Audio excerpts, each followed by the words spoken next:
whether is how we make sure that Barack has made the right choice. Right? There's no question that he's the right person for us today.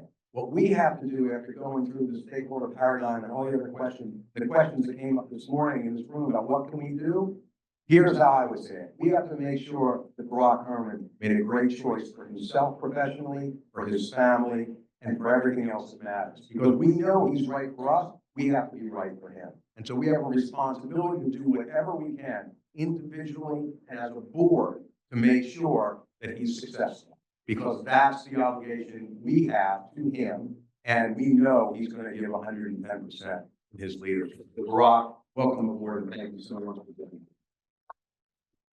I will also say that Barack and I are friends. I got to know Barack when I moved back to Maryland, and I tried to take a page out of the conversion manual. I know that when someone wants to convert, you have to turn them away 3 times to make sure they really want to do this. I tried to turn Barack away 3 times from the CEO position, saying, you know, Barack, I've been in there for a year. I got to tell you, there are a lot of snakes. There's a lot going on in there. But as we heard this morning, Barack is undeterred. He brings a wealth, a lifetime really, of experience and knowledge from the business side, the Jewish educational side, to the community side, and really, as he said, to the connection side. That's why we're very fortunate to have him, and I look forward to working with you very closely in the months and years ahead. So, without further ado, I'd like to introduce my colleague, Mr. Cohen, who will walk us through the slide deck on the plan, and then we'll come back up after that, have other questions, and then put this for a vote before this. Thank you. All right, thank you, Sandy. You guys will move the slide over here. Will do? All right, so this works. All right. Bart, you said that you like marketing, and something I know is that I've presented this 5 times, and I know because each time I've gotten up here, the highlighted thing has moved over like 1 more to the right. So I know this is my 5th time, but I also know for marketing, you have to give a message 7 times for it to really stick. So I think there's probably going to be 2 more. I don't know when or how, but something tells me that we think we're done, that there's still an hour on the end. There's more to come. I also want to say one more thing to Bart before I start. You opened with a really personal story. Like everything that you were doing was personal. And someone who does a lot of executive coaching, I know that that's such a beautiful way to endear yourself to the audience, that you share who the person is behind the executive. So I, inspired by you, just wanted to share one personal story. So not like, who's this guy in the suit who's just giving us this information? There's a person behind the information. And because I'm speaking after lunch, I'm going to give you one story about food from my childhood. So when I was growing up, my mother was pursuing an MBA at night. The Thursday nights, she went for school, which meant my father was responsible for providing dinner, which meant he ordered a pizza on Thursday nights. He would come home with that pizza. How many slices are in a pizza? 8. All right, so we're all good at math. He would give 3 to my sister Alyssa. He would give 3 to me. He would take 2. And he would lean back and say, look at this father and make sure that his kids get more than he gets. And this went on for a number of years. And then one day after basketball practice, he picked me up. He said, we're going to get the pizza on the way home. We go into the pizza shop. My dad places the order. And the guy behind the counter says, Mr. Cohen, it's so nice to see you. While you're waiting, would you like your usual 2 slices? He's been having 4 all these years. So you're thinking, why is this guy telling us a pizza story, right? What I learned from that is not meant to make fun of my father, who I love dearly. In life, we make opinions, we form ideas a lot of times with imperfect information. We don't have the full story, and then we still have an opinion anyway. What I'm about to share with you is the opposite of that.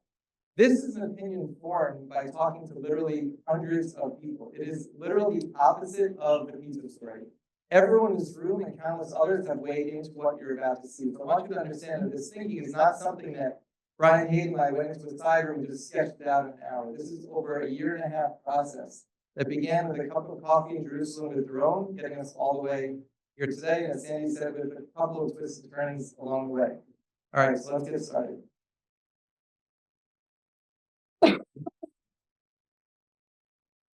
All right, so this is one slide is impossible to really depict just how many people we spoke to. I think if you add up all the different stakeholders that we interviewed, it would be over 200 people. which I thought is a big number until I found out that I've already planned to talk to 470 people, I think you said. But I would still argue that talking to 200 of 470 is enough to get a pretty clear idea about how people think. And it was a really diverse group of people. So we were talking one-on-one with executives who were on the ground at particular JCCs. We were doing focus groups with particular regions, different areas of the country, different sizes, different needs. We spoke to external organizations that have a similar framework, but there's an umbrella organization, and there's local chapters, and how does that relationship work? And we even spoke to funders who partnered with the JCC Association before and those who haven't, to get a sense of what would get them excited to partner again and going forward. So everything that you're going to see is a culmination of all of those opinions, plus you also have the opportunity in JSUmmit in Chicago to hear from many of you who were there and others what they thought of the preliminary ideas, and then we even tweaked it between then and now to where we are today. And so coming out of JSUmmit, we kind of had marching orders of doing three things. Thanks to Jen's leadership, we had an offsite of the senior leadership team where we tried to really recap everything that we heard in Chicago and how that should inform the work that was being done here. We realized that the revenue model had to get formed to a point that people who were viewing it would say, okay, this makes sense, it's equitable, it's something that we could buy into going forward. And just to comment on the revenue model, a lot of that came out of the voluntary dues that came through COVID, which was a beautiful thing at the time. It also set up many conversations that we don't have to have now about what the right model would be going forward. And then we had the opportunity about a month ago to present our findings and recommendations to the Stakeholder Committee, all the folks who saw us stand up here just a few minutes ago. So I'm pleased to say that group bought into what was presented, and we're hoping you all feel the same way. As Sandy mentioned, PowerPoint slides are not written in stone. They can be changed, and they will be changed. We're not asking you to look at this and say, I'm 100% on board, nothing has to change, but that philosophically, what we're trying to do makes sense to you. So we're really trying to accomplish three things together. And value proposition is something that does a lot of consulting, is a term that we never like to use because it means a lot of things to a lot of different people. So I want to say how we're using that term in this room. It doesn't mean what can the association do for local JCCs. It means what is the partnership together? What's the we of the groups together? And as you'll find out in a couple slides, that was the single biggest theme of all the interviews we had about how people felt about the nature of the relationship and how the umbrella organization and the local chapters should be working together. So we're trying to get that value proposition right, that everybody feels like part of the same team. And just to tell you one more personal thing about myself, I was raised completely secular. I was raised with apples and honey and Rosh Hashanah, one piece of matzah, and of course the 8 Hanukkah gifts, like that's pretty cool, right? And now I'm standing here as an observant Jew. So I understand the whole spectrum of opinions from my friends I grew up with to the friends that I'm with now. We have interfaith marriages within my extended family, so I understand that as well. But the reality is that we're all playing for the same team. And so the value propositions make sense to everybody, and everybody be bought in, regardless of their background, what their level of observance is, whether they're interfaith or not, they were all playing for the same team. But it's not just that we all agree today. It's wonderful we all say yes, and there's emotion, and everybody says we're bought into this. But how do we stay aligned going forward? The most popular word that came up in all the interviews was alignment. This feeling that somehow over the last number of months, that alignment wasn't there between the association and local JCCs. Whatever we're presenting today, it's not just about today, but how does it stick together going forward for months and years to follow? And of course, revenue, we just talked about that before. All right, so we gave Barb a shout out, now we give Jen a shout out. This slide was sketched by her after the first day of our offsite. Barb, we'll put you on the spot one time. I had the opportunity to interview you when we were gathering information for this. And I asked you the question, is the JCC Association meant to lead the field or serve the field? Do you know what you said? You said both. Great. I thought you were going to say both, and I was going to say, no, you said serve, but then I was going to. And I think that's really, really important, this idea that it's both. I can't tell you through all these conversations how many times I'd be talking to someone who would say, the association is there to serve the field. I'm paying money, and my expectation is that the value I get back for the money I paid has to be greater than or equal to what I paid. So they're viewing themselves as a customer of the association. And then I would be done with that Zoom, and the next one would be someone would say, no, no, no, this is a movement. And the money that you're paying is actually an investment in the movement. And it doesn't matter if what you pay specifically benefits your local JCC. Maybe 1 year you're doing great, and that money is going to help someone who's in financial trouble. And you know that 5 years from now, roles might change and you might need the help. So if you look at this slide, for this to really work, it really has to be both. Now, I want to point out, Mark, I think the reason that you were saying serve, you have executives who've been there a long time, and you have some newer executives. Maybe Jen, you know the actual percentage that have turned over in the last 2 or 3 years. It might even be 50% are new executives. I'm going to quote you, Bart, one time from the interview that one of the reasons that you called yourself loyal for life is because when you were coming up, you got involved in all the executive training and onboarding that really you felt like the association was there for you when you were growing your career. And because of that, and the association had served you, that puts you in a spot that you felt comfortable saying, you did this for me, you served me, now I want to see you leave. Like, that's great, I'm fully bought in, right? But then there's a whole series of newer executives that haven't had the Barack moment. They haven't seen yet the association come through for them in their time of need. They can say, now I get it, now I understand what the association can do for me. I see how they can serve me, and I see that it's about more than just myself, and there's a leadership part of this. So I think the reason, I don't want to put words in your mouth, I think the reason you were saying serve is that if you're a newer executive, your thought is, I got to get my house in order. If my JCC goes out of business, I don't really care what the movement is doing. Like, I got to make sure my doors are open, right? But if the association can help me really get my business to be healthy, now my mind is open to say, wow, what else is going on beyond the doors of my JCC? And I think that is what Jenny you were sketching out by saying, it's across both of these, leading and the serving. So I think that's really the true home run that we can hopefully get to. And the different executives in the field are at different points along understanding this, and that has to be part of the communication plan when this is rolled out. I don't want to go into the details of the slide, you can all see it. All right, so now we move to a shout out to Sandy, who said, I don't really care what's on the slide, but I want all the letters to be the same, right? I'm not sure if that's But I think so look, I also grew up doing marketing, so 4 Ps is certainly a lot catchier than 3 Ps and a J, right? So I get it.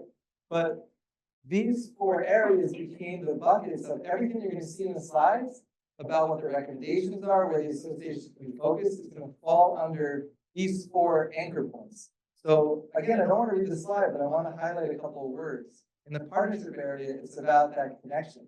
That's what we were talking about in the previous slide. But the association and the JCCs and the camps all feel like they're playing for the same team. They have that connection. The people one, and that's what I think Brock's story of feeling like the association invested in them. That's what the association can do for people. Make investments in the very people that can raise up the level of individual JCCs and then collectively make the whole movement stronger. Programs is what we were talking about, having your house in order. If you have an issue with your fitness center, if you have an issue with your swimming pool, if you have an issue with your camps, you want to feel that the association has the expertise that either they're going to help you solve it or they're going to connect you to another J that has dealt with that exact problem and going to help you get through that issue. So helping you run your businesses. And finally, promotion, telling the story. A lot of the travel that you're going to be doing is about telling the story of what the association is all about. So every recommendation, everything that you're going to see in the slides that are coming are meant to land loosely in one of these 4 buckets. Okay, so the official version of this was magnets on a board at the association headquarters. So those magnets can be moved around, and PowerPoint slides also can be adjusted. But when we came out of a summit in Chicago, the feeling was we should take a full inventory of everything that the association is doing and map it against the impact it's having, as you can see on one of the axes, and the reach that it's having. So something that's in the top right corner is an example of program or service that has high reach and high impact. We spent at least a half hour debating the definitions of reach and impact, but I think, and that's why this is not a scientific chart, but it is meant to tell you, when you look at everything that we're doing, what falls in which quadrant. Now, we thought when we did this, that would make it really obvious which programs are the most valued, which ones are things maybe we shouldn't consider going forward, but there's another layer to this, which is the green outline among many of the programs that are fully funded. So even if the senior leadership team is sitting in a room saying, you know what, I'm not sure this particular program has a future, if it's funded for the next few years, it's going to be happening unless there's a conversation with the funder about pivoting what they're doing to something else. I also want to point out that you shouldn't automatically assume it's not in the top right corner. So everything on the left and on the bottom are the obvious things that don't have a future. You can make a case that something that is deeply impactful for a small group of J's is worth continuing, right? It's not just about how many J's did we hit on a superficial level.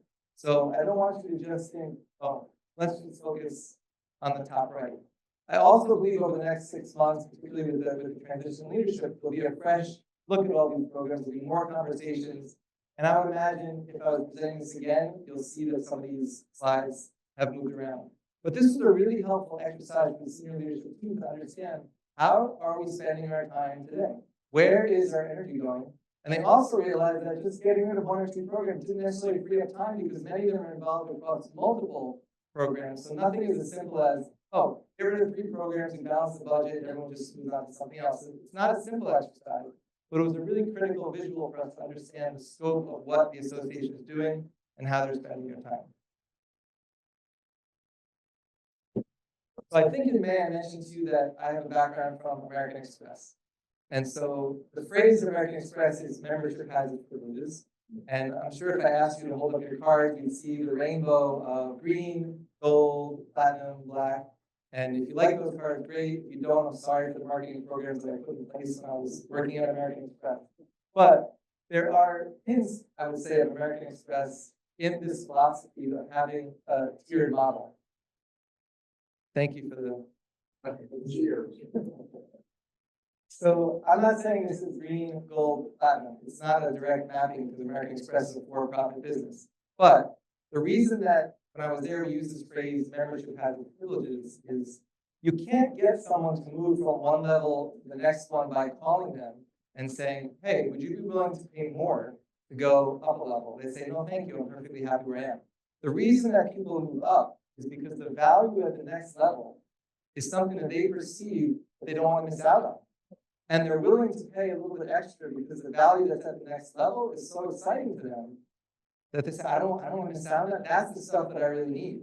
And so if we show you on the next slide the details of these 3 levels, I can tell you for sure, while the goal would be that everybody would be at the leader level because that would be the best of the finances of the JCC Association, you don't get there through phone calls. You're going to get there by making sure the value proposition at the 2nd and 3rd level is so exciting that people are almost like, I want to be part of that. And one of the things we found out at American Express is that our customers would be the ones who would do our marketing for us. Because they would be the ones saying, why do I have a platinum card? Because I get to bring my spouse on a flight, and that pays for the card in and of itself, right?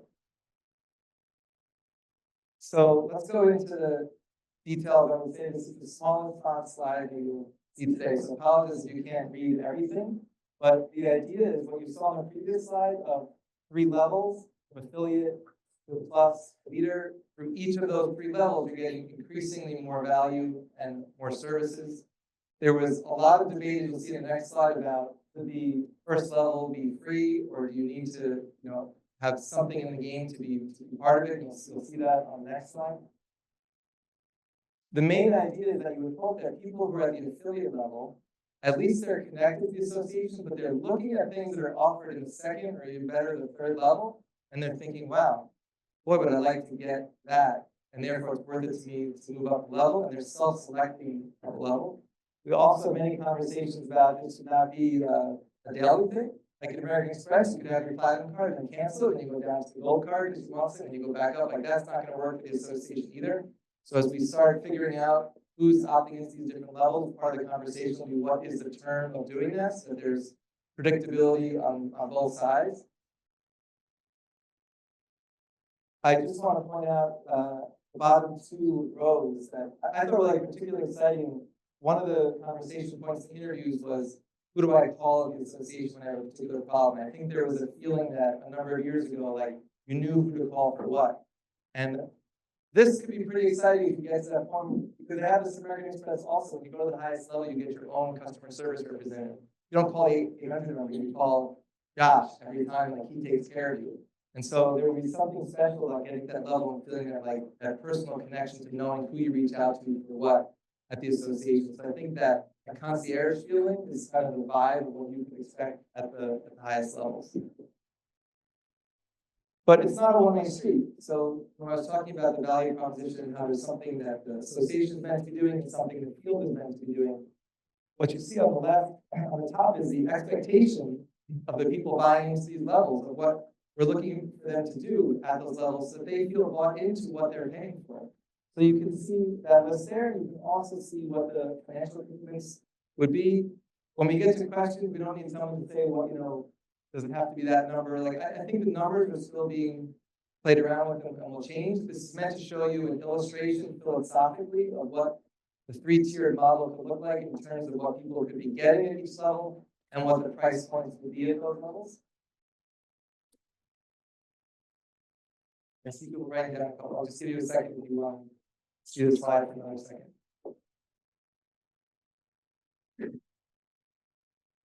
But most importantly is that, and I use that word alignment, that these four constituencies, I would call them, have to stay in this continuous feedback loop for this to work.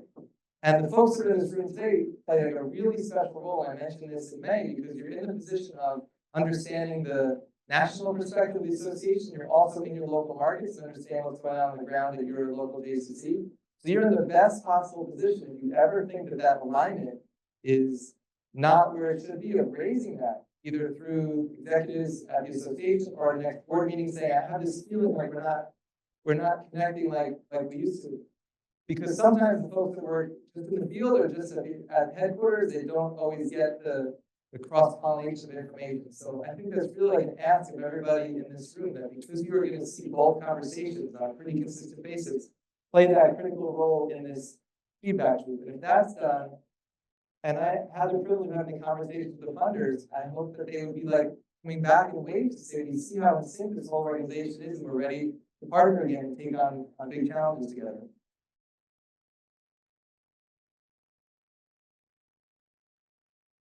All right, so I just have a couple more, and then we're gonna, I guess we'll open the floor for questions.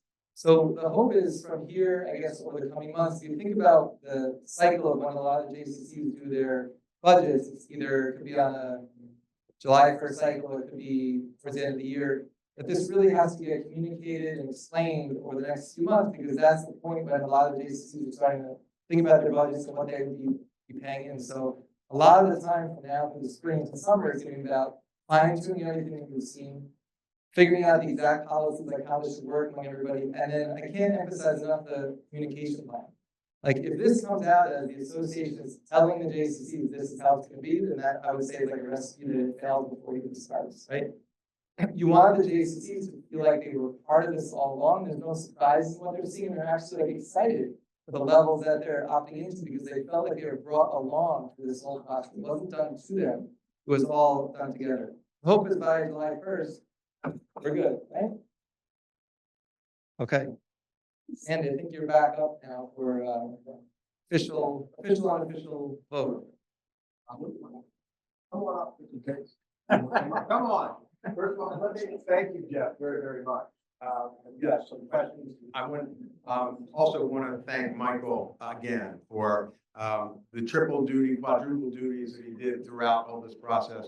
We would not be anywhere near this without your leadership and your guidance, and we really, really appreciate it. So thank you.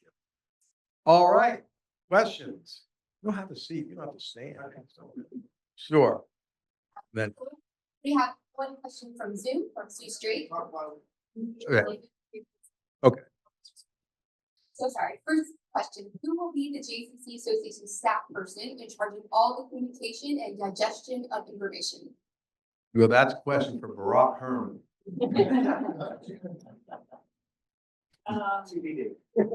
Go ahead. Yeah. Hello. Oh, it's working. Barack and I have a lot to talk about in terms of the implementation, exactly how this will get staffed, who exactly will be responsible. Right now, I would say there are multiple people in the association team that will play a large role. Certainly our marketing and communications team, our experience team, but several members of the leadership team, and we will need to devise a plan to make sure that we're bridging. This is one of the things I'll talk about a little bit more tomorrow, but the work that Barack and I will do to make sure that we're bridging the day-to-day operations today to the day-to-day operations tomorrow. And obviously the rollout and implementation will begin soon because we're looking to implement this summer. So there will be a little bit more, but we're not ready to yet name the head person who will be responsible. Though, dare I say, ultimately, right now, I am responsible. Ultimately, Barack will be responsible after June 30th. So more to come. Great, thank you. Can you just walk through the dues model again? I see it, but it's a lot less than it used to be, right? It's significantly less than it used to be. So is this affordable for the association or out of necessity? It's- This is a question of necessity. Come on up. I think it's a combination. So first off, before the pandemic, when we had mandatory dues, they were 1%. The cap was about $130,000, which is the most an JCC would pay. This is 0.5% with a much lower cap. And what we found over time with the 1% level was JCCs were disaffiliating because they felt like they didn't want to pay 1%. And so you were either in or out, they were choosing to be out. The goal here is to have multiple opportunities so that everyone can participate at a level that's right for them. And however we finalize this, that's the concept. And secondly, budgets overall are way bigger today for most JCCs than were 2019 and earlier. So 0.5% dollar-wise is significantly more than that 0.5% was in 2019. A lot of JCCs have grown significantly, so that'll have an impact on the revenue that the association gets in dues. Yeah. Yep. But again, the goal, back in 2019, we were down to 130 JCCs as paying dues. Our goal is to, we have like over 140, 160 that are connected to us now. And the goal is to have an expanded base, which would enable us to have less dollars per JCC or camp.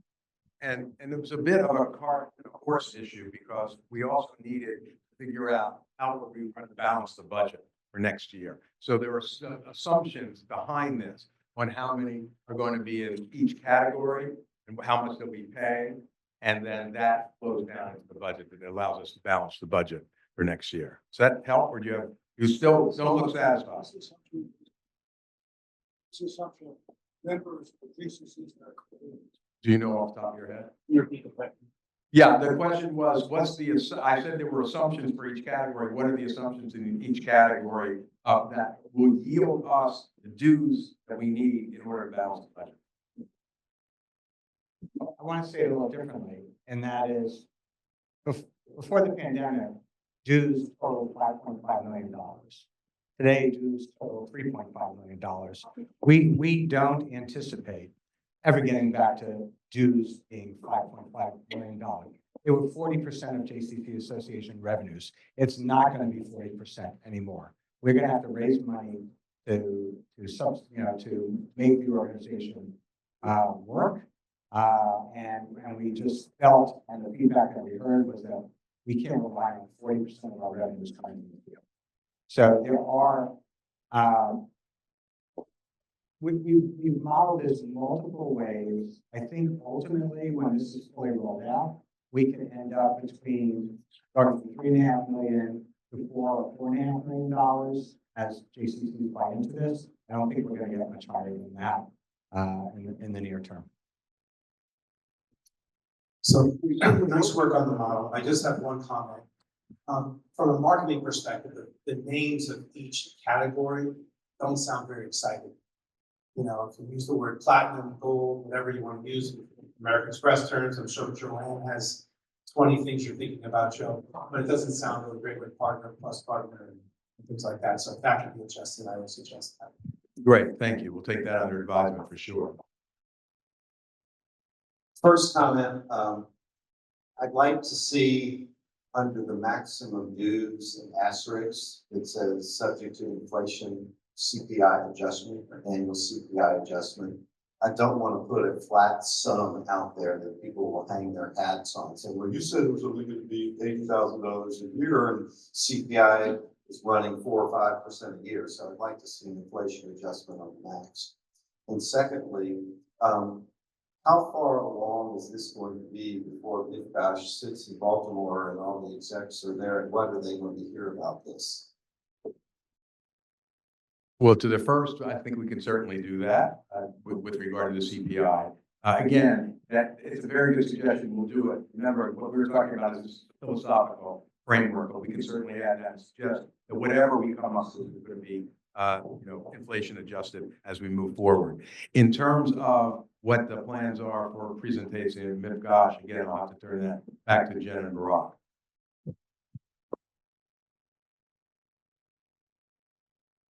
I think one of the most critical things that we've been talking about is actually building on excitement. We were having a conversation at the philanthropic committee this morning about this moment, what's going to come out, and I will just take a moment to say, especially after Barack's incredible report and remarks this morning, we will walk out of this room, all of us, with a tremendous amount of excitement. That is the spirit with which we need to walk into Mifgosh. The worst thing, my personal opinion, the worst thing we could do at Mifgosh would be to actually throw up a lot of numbers and detail versus actually selling conceptually where we are, trying to gain the excitement for their buy-in. Barack will be in a position to say, you told me if I did this, you'd be with me, and then we together will spend these next months really selling the detail of the process. So our intent is to go into Mifgosh with a presentation of the outcome of all of the input that we've heard, particularly since J Summit, conceptually sell it, generate that kind of excitement, and then deliver the detail. Thank you. Hi there. We have another question from Zoom, and it's from David Yelper. He says, what would the dues for a plus member for the smaller JCCs, lowest 25%, what would those be? And what percent of revenue would a leader member pay for the top 25% of JCC?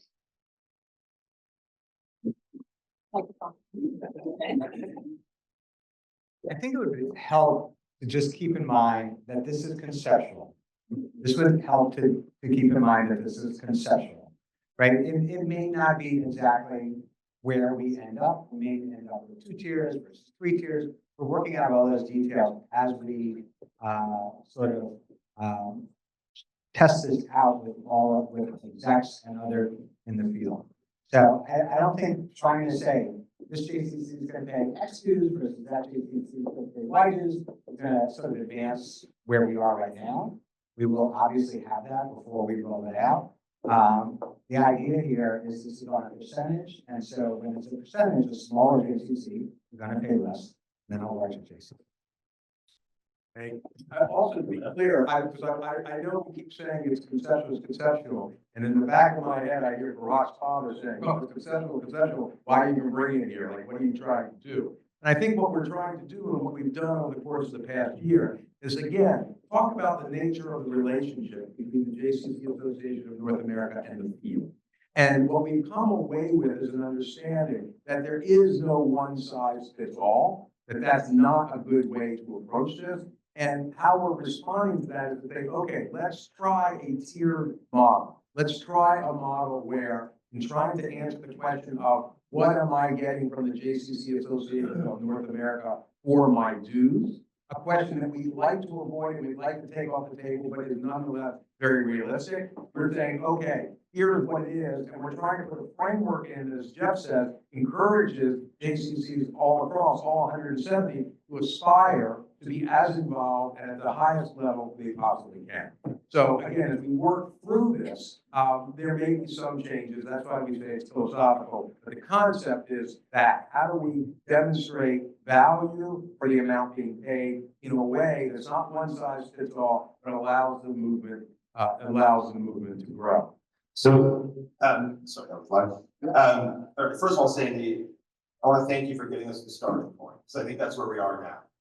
And I think all the work that Jeff and you and the committee and Michael have done has got us to a point where we can have a conversation in a structured way, and I think it's great. There's going to be some decisions that we have to make, and maybe this is obvious, but you know, we had a philosophical approach a couple of years ago that everybody was in, right? Just join the movement. And now we're going to be in a sales environment where people are going to say, I'm not going to be a affiliate partner, a plus partner, and a leader partner. And are we prepared to say, okay, then you're not in? Because we're going to have JCCs who have Maccabi spots, making this up as a specific example, who don't pay at those levels.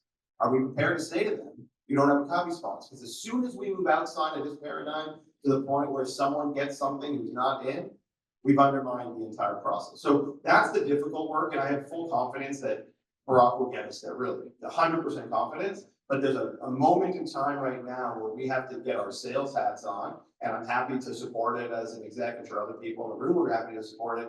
But there has to be a moment where we have a strategy, a collective strategy. We give you 3 months, we give you 6 months, whatever that is. And are we prepared to make those tough decisions? Because those are the decisions that's going to make this work in the long term, not what the numbers are.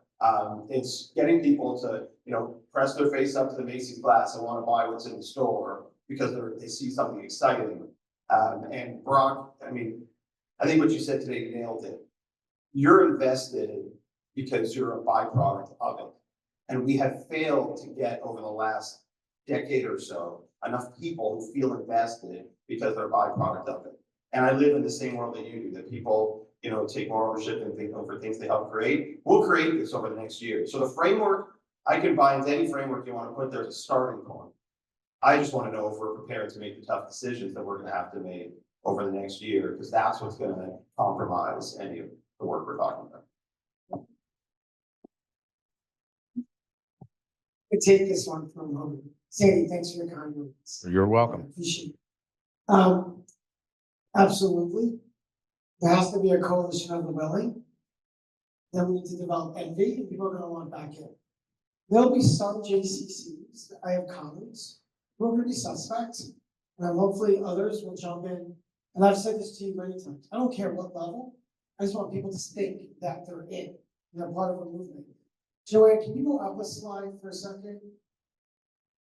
This is the part that I've been more obsessive about. Which one? No, back to how do we make sure we can deliver? I'm sorry, keep on going. Only one again. Keep going. Okay, just the entrance. One more.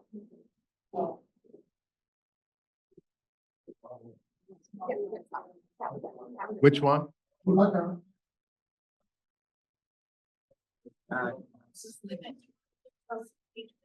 Wait. One more. There it is. What I would love to see, and it would be a piece of work, and some of the exec colleagues and I talked about this, is are we built as an infrastructure to deliver on this plan? That's what keeps me up at night.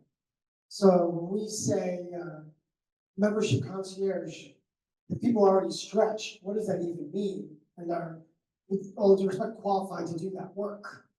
Who are the people that are calling it? Are they actually the ones that are helpful to help them? You know, not just someone who answers your phone and transfers the voice. So my biggest opportunity to work with Jen, Michael, the team, and I think this is really where we can empower the board execs who live this every day and operate JCCs. What's the operating model that we're going to put behind this? Is that going to cost us $500,000 more a year? Because if they say that we sell them something, but we actually can't deliver on it, we'll lose trust immediately. Absolutely. So what we need is to make sure that people realize that they're going to be investors, but then they're going to touch it and get ROI. And that's one thing I would love to see behind this, which I'm not sure we've done that work yet, is an operating model and an operating budget to make sure that it's in place. I love the framework. I love people having choices. When I sat on this board, I was on the task force for the business model. I think I said this last summer in the conference, just pick something already. Let's just do it, roll it out, but we have to have a structure behind it. And I think when we talk about finance this afternoon, we have to be honest with ourselves. I'm not sure yet the institution is built to deliver this at the level it needs to be. And that should be our priority. Yeah, thank you. I think from the committee's perspective, I think Brock, we totally agree with you. Part of our thinking was that slide with what's in and out, what continues, so forth and so on.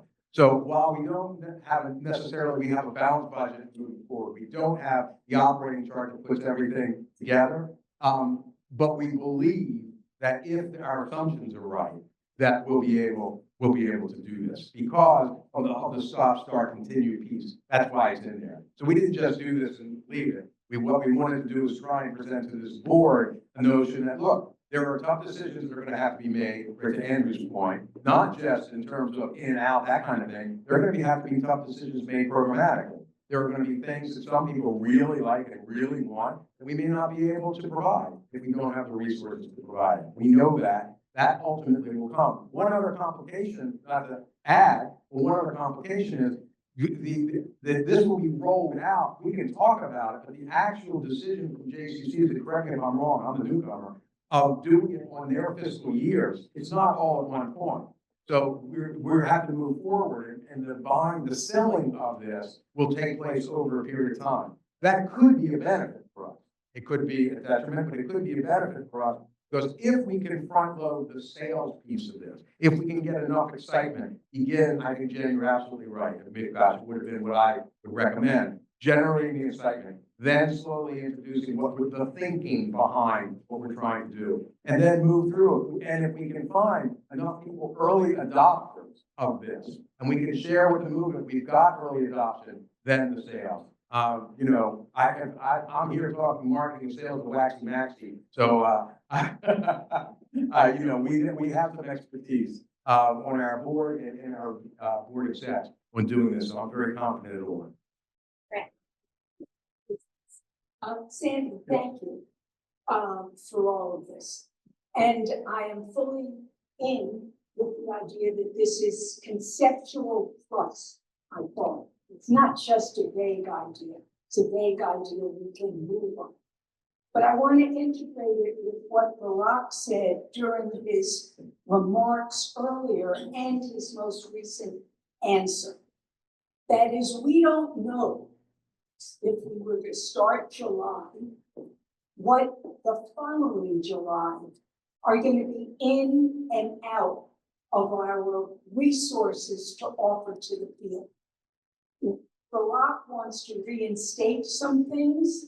There are some things that we saw on the Foursquare that we know we're not doing anymore. So there's got to be some flexibility. Totally. Those of us who are old enough to be on Medicare know that every year there is a sign-up period. And during that sign-up period, we look at what's being offered.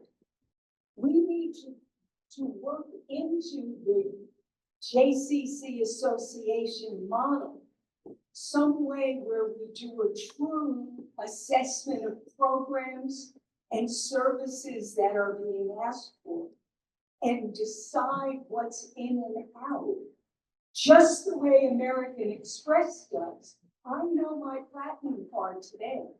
It's not my platinum card of 10 years ago.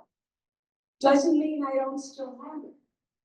But we need to build in a mechanism for adding and subtracting, which we've never been willing to do, and we've not, frankly, been willing to fully evaluate, not just dollars and cents, but what's good for the movement.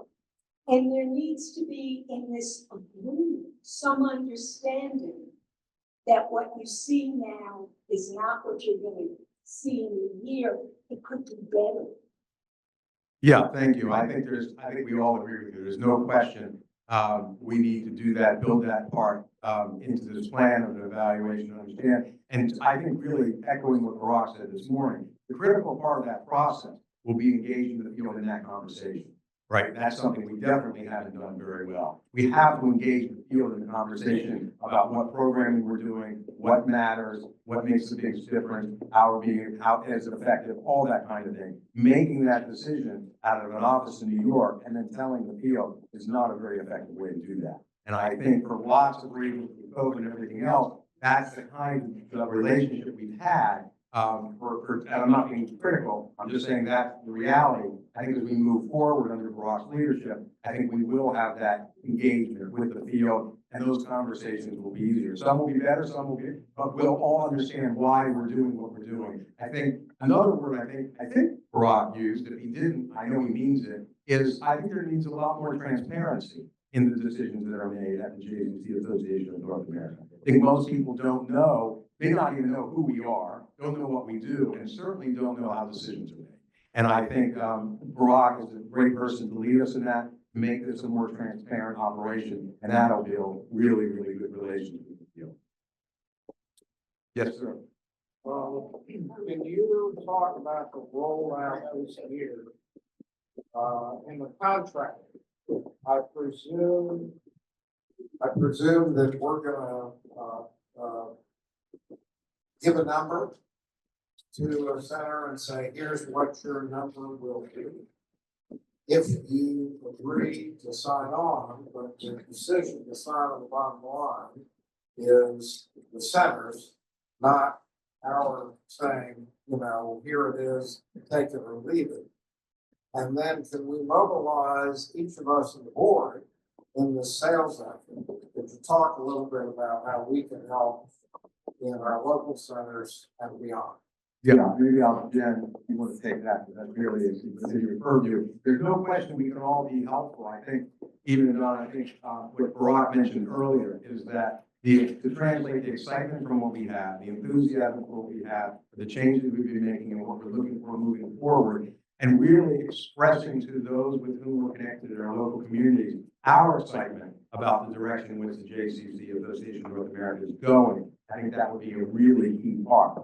Because I think we all appreciate what Ross said, where we all want to get to a place where we are not constantly explaining to execs working board chairs at the 170 JCC why the JCCA is important, the Association of North America is important, and why we should follow whatever we ultimately decide as a dues model, why they should follow along with it, right? That's the goal. I think one of the most important things we can do as board members is talk conceptually about the importance of the JCC Association, not talk about the details. I think that's complicated. I would leave that to the professional staff, the management to do that. But if we can share our excitement and enthusiasm, that's really where we can play a big role. In terms of the rollout, Jen, do you want to talk about that? I think you answered it beautifully. The only thing that I would add to that is we clearly have a responsibility to each and all of you to make sure that you know what the obligation of your local JCC would look like so that you can advocate for that locally.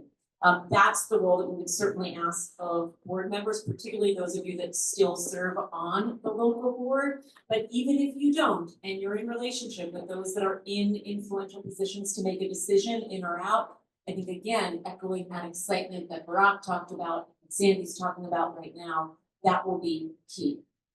And we have a plan B, sending Michaels to 170 JCCs and having him twist arms until finally they sign up. That's plan B though, it's not our first plan. No, we're good. If already asked. Jay? Sorry? Yeah, Jay and then Brian. Hello. Hello. Jay Lieberman, Plano, Texas.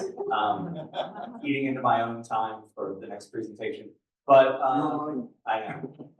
No, I just wanted to say I'm listening to all this and it's an incredible conversation. But from where I look, and maybe it's just I'm simple-minded or whatever. Like I keep hearing framework, but with specificity and tiers, and is everybody going to buy in? What's the contract going to look like, and all that?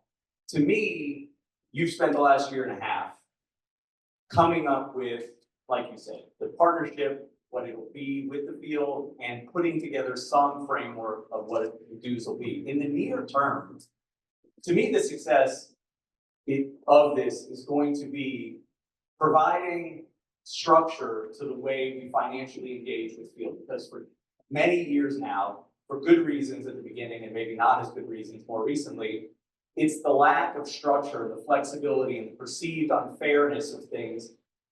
This or something different from this is going to address that. But the biggest thing is, and I don't mean to put too many eggs in his basket, but from talking to my fellow board members in here that are execs, if they are at all symbolic of the rest of the field, I think that the relationships that Barack and Jen have with the JCCs is going to do more than you guys staying up all-nighters for a week in a row, figuring out whether, you know, someone gets 3 conference spots or 2. Like, it's going to be Barack and Jen and all of us making sure the JCCs understand that we are on a new path. We are on a path that is hearing them and working with them.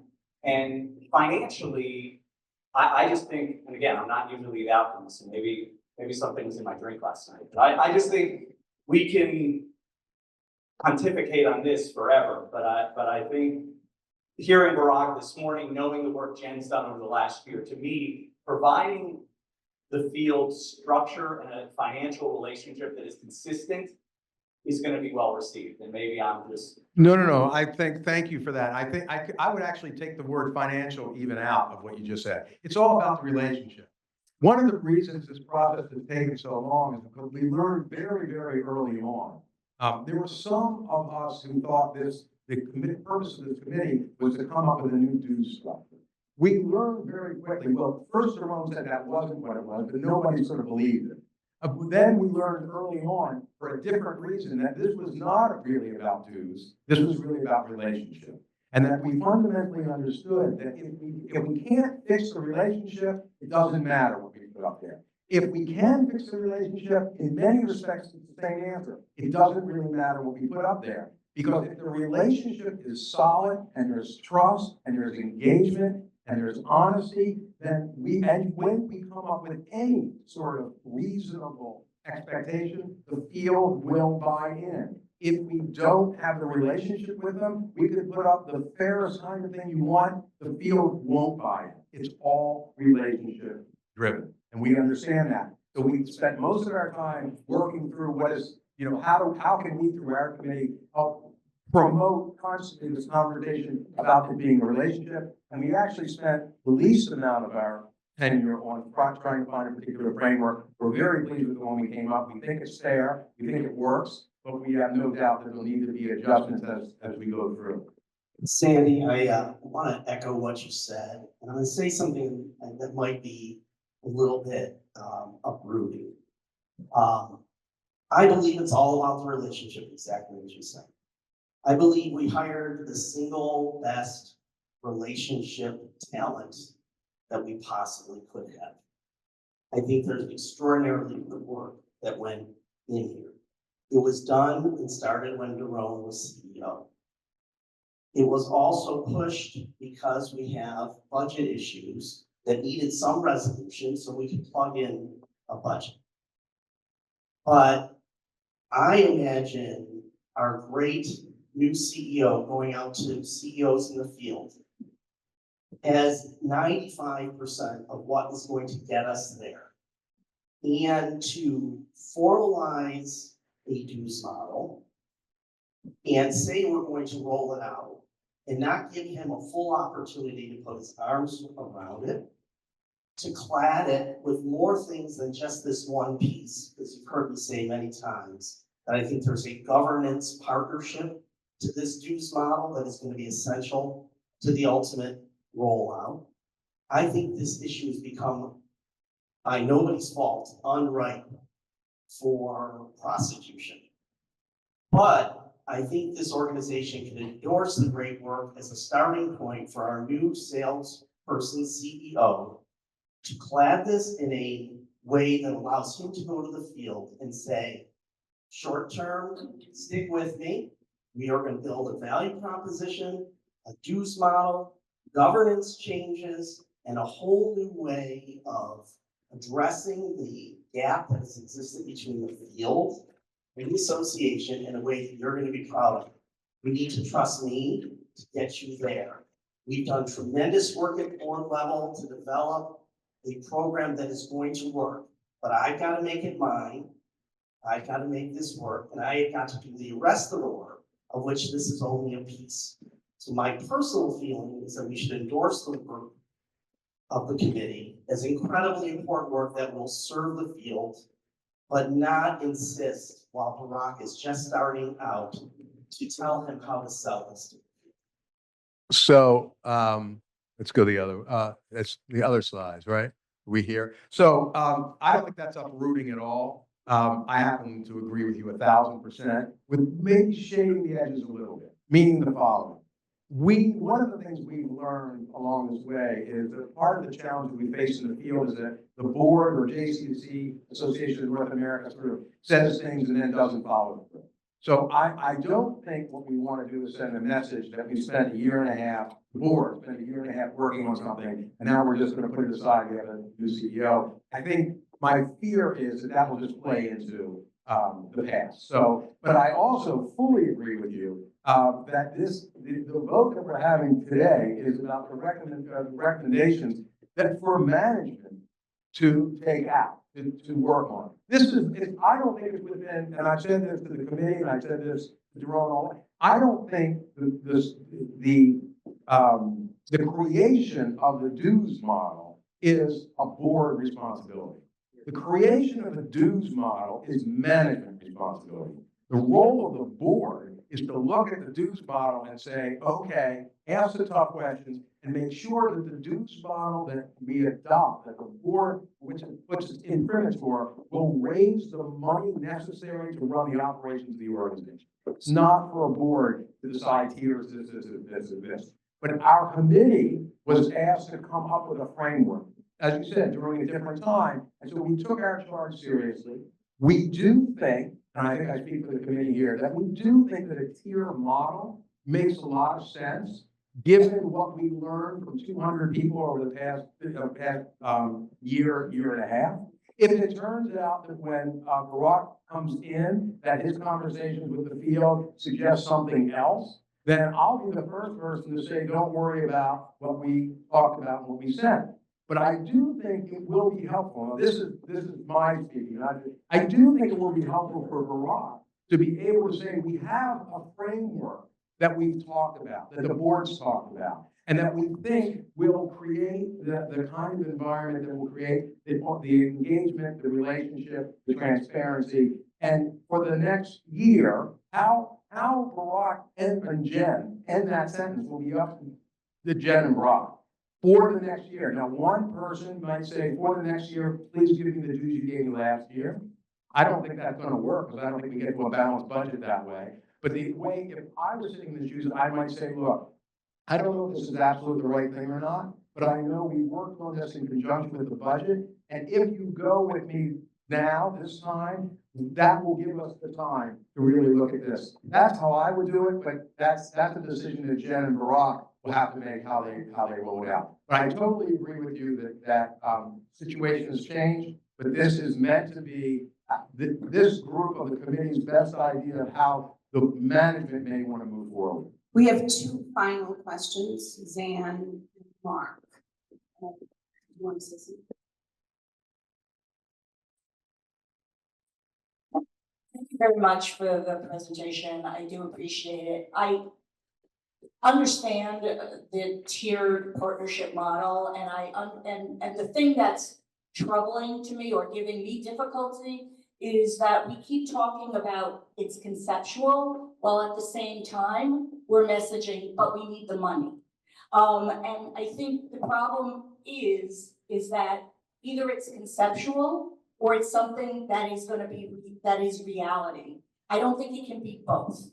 I think we need to really think about how we're going to communicate this information, particularly like I'm thinking about my local board, which I'm on the executive committee of, and which I have spent several years trying to convince people who didn't have an opportunity to go to biennial/J Summit, who didn't see the value that there is a continued value, and that is, you know, with the support of the exec there, who I would also add has some questions about what is gonna be coming down the pike. And so that is concerning to me in my role, right? How do I advocate? How do I convince?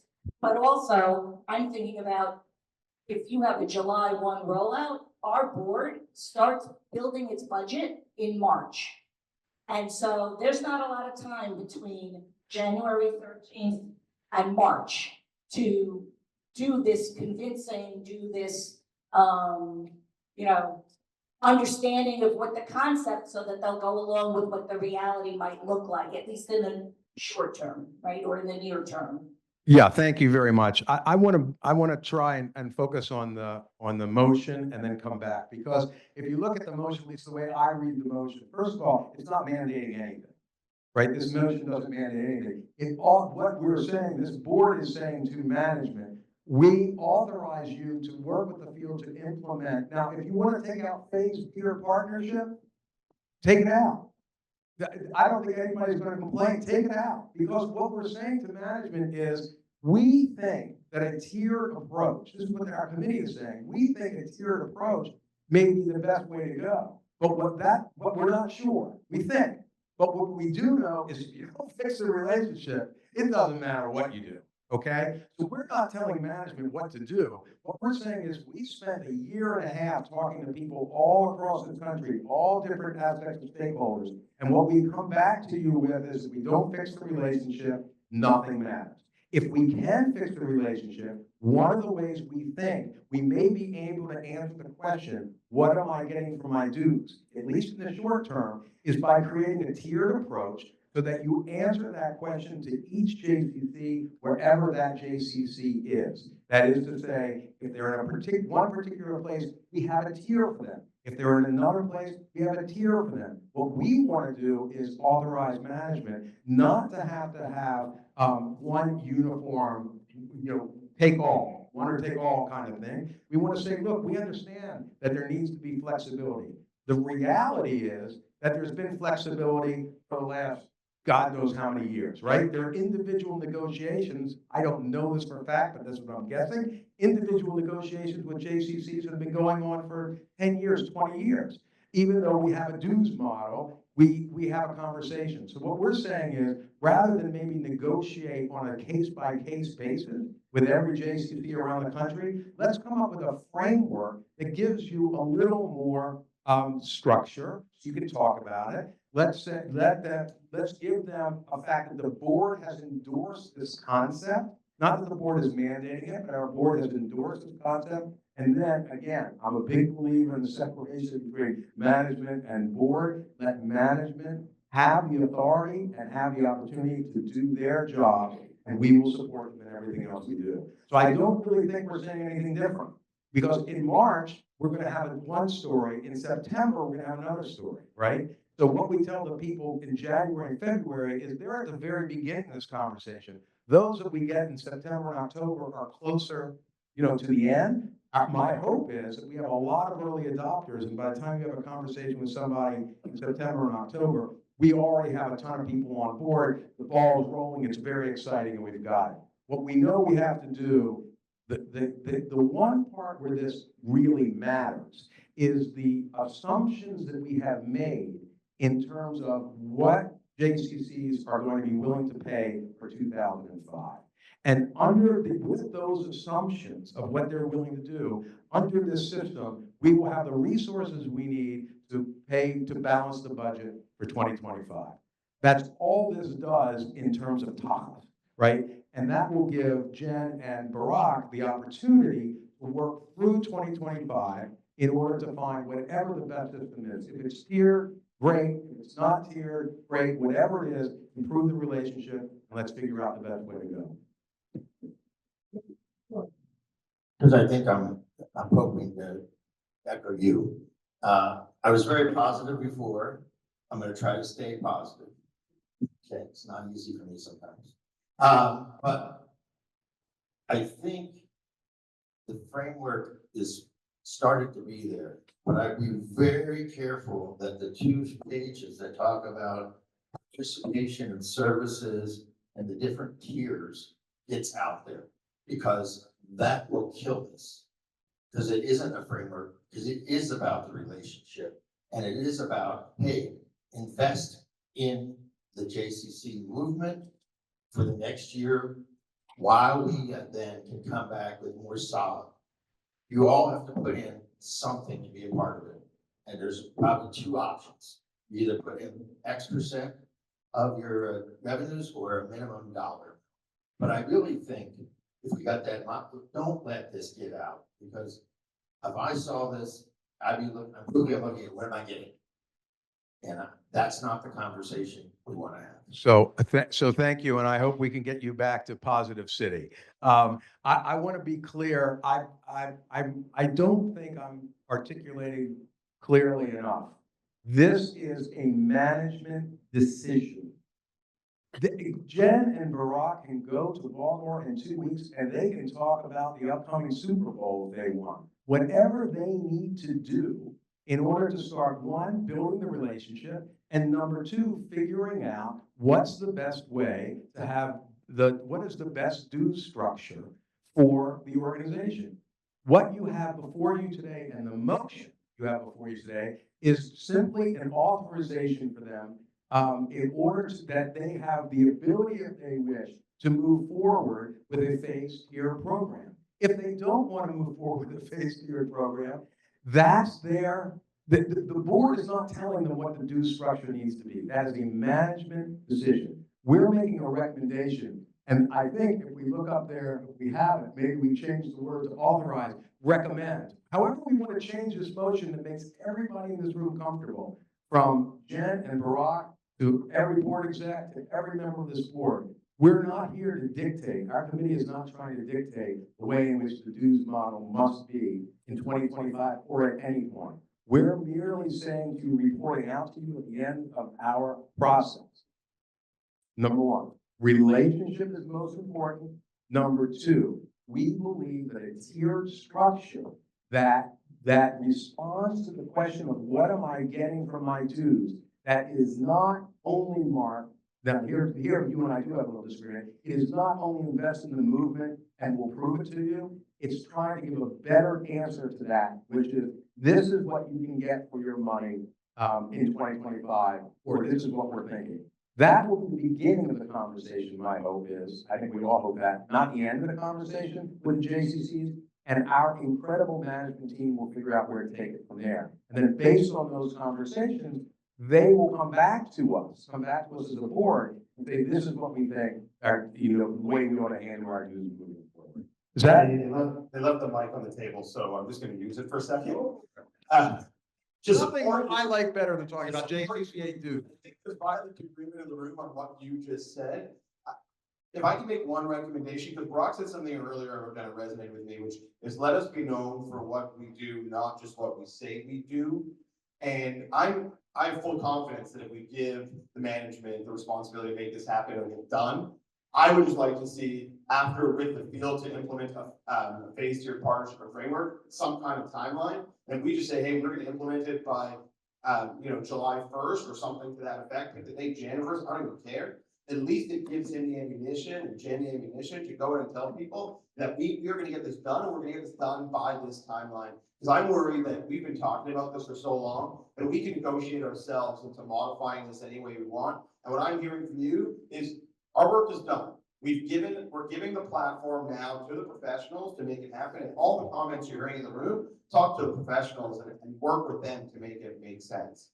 But I just think a timeline is critical. You mentioned even earlier before that people are going to want to see that this is happening. We've been talking about it for so long. If we leave it open-ended, I'm really worried this is just going to continue and continue and continue. And we need something. Yeah, so I appreciate that. I think that where it might be slightly different is that the timeline for that and the implementation of this motion doesn't talk about that. It's a recommendation. And I totally agree with you that the nature of the beast is that there needs to be some more directive that's going to be happening in this. But I'm not sure, we can say whatever date it is, but it's only a recommendation, it's not gonna matter. I think your point is well taken. I think Jen and Barack have heard it. I think they understand the urgency of the situation. All we're trying to do today is, again, to suggest relationship is critical, that's what this is all about, and we think a tiered approach. Whether Jen and Barack want to, it's not the board to tell Jen and Barack when. They have to tell the execs what the committee recommended, or what this board accepted the motion. That's all I'm saying. We're not, this is not a governance thing, this is a report of a committee that's worked hard to try and come back with. The only, at least from my perspective, with the real world consequence of this, the real world consequence of the work that we've done is that under the assumptions we have made with regard to the tiers and the participation in it, we will have sufficient revenue to have a balanced budget in 2025. Okay? Yeah. I'm gonna just add, so we can finish this up. The budget that we're about to present assumes that this is effective July 1. Okay, so that is what we're moving towards. We recognize that we have to communicate to JCCs by March. If you have a July 1 fiscal year, this is what it's gonna look like. That's the plan, it's what the budget is based on. And so when we pass the budget, the assumption in there about dues is about a July 1 date. I really enjoyed this conversation. A little more overwhelmed. But I really, first of all, Suzanne, I'm with you. There's can't be any nuance, you know. I appreciate that there's tiers, because it gives people a little leap of faith that they can put their foot in the water without jumping into the deep end. You know, going through water, nothing. But there's one key group here that I feel has not been mentioned.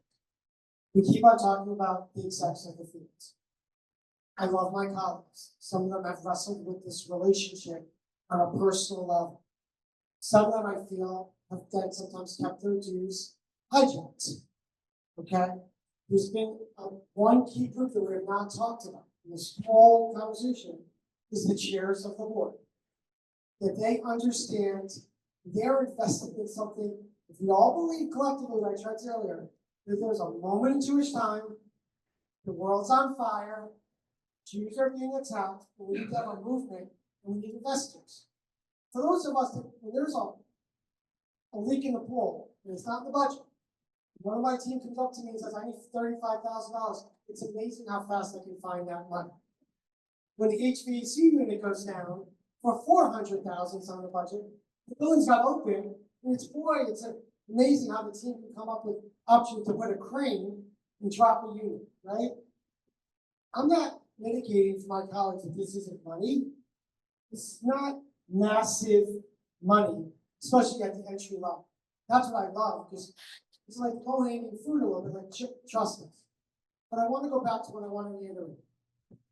We have not been as well connected with the chairs of the board. Each of my chairs have said, in the last couple, I have no idea really what's going on in the movement.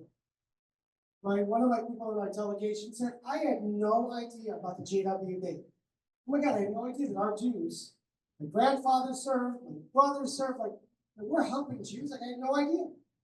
So part of it is framing and telling the story. And I would say that Jen and I need to talk about is, yes, we need to talk about it with Gosh. Put it on the table, it's real, it's happening. But simultaneously, we have to be in a plan to have Zoom calls with the chairs of the field. Too many chairs are just not in relationship with the association to understand what we're trying to do. And I'm going to say to my colleagues, if you're not in, you've been complaining in my ear about all the things you're not getting. You want more sports and wellness consulting, you want camp. Who's paying for it if we don't have investors?